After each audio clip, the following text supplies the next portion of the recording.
Most of us know the story of Peter walking on water.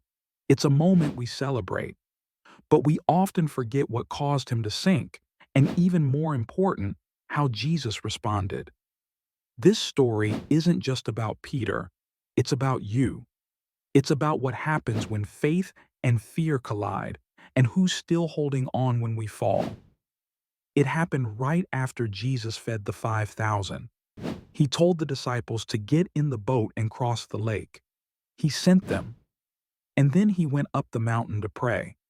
So they weren't drifting or disobedient. They were exactly where Jesus told them to be, and the storm still came.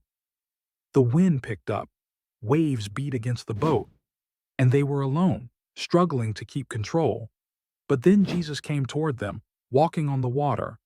At first they were terrified, but he said, "Take courage. It's me. Don't be afraid." Peter called out, "Lord, if it's really you, tell me to come to you on the water." Jesus said, "Come." So Peter stepped out of the boat, and for a few breathtaking moments, he walked on water. But then he noticed the storm. He saw the wind, the waves, everything that could go wrong, and fear took over. The miracle was interrupted by doubt, and he started to sink. Here's something we often miss. Jesus knew the storm was coming and still sent them into it, not to scare them, but maybe to show them something they wouldn't have seen in calm water, that he was stronger than the waves, that he could meet them in the middle of chaos, that he could be trusted even when things didn't make sense. Peter didn't sink because he didn't believe. He sank because fear won for a moment. But Jesus didn't let him go under. Scripture says, immediately Jesus reached out his hand and caught him. Not after Peter swam back, not after a lesson, immediately.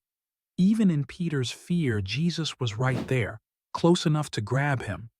Maybe you're trying to walk in obedience. You've been following God's direction and somehow you still ended up in a storm. That doesn't mean you're doing something wrong. It means you're human. And storms come even when we're in the center of God's will. But Jesus hasn't left you. He sees the waves. He sees your fear. He's reaching out. All you need to do is grab his hand. You're not failing. You're not forgotten. You're still held. If this story speaks to where you are right now, let me know in the comments so I can pray for you.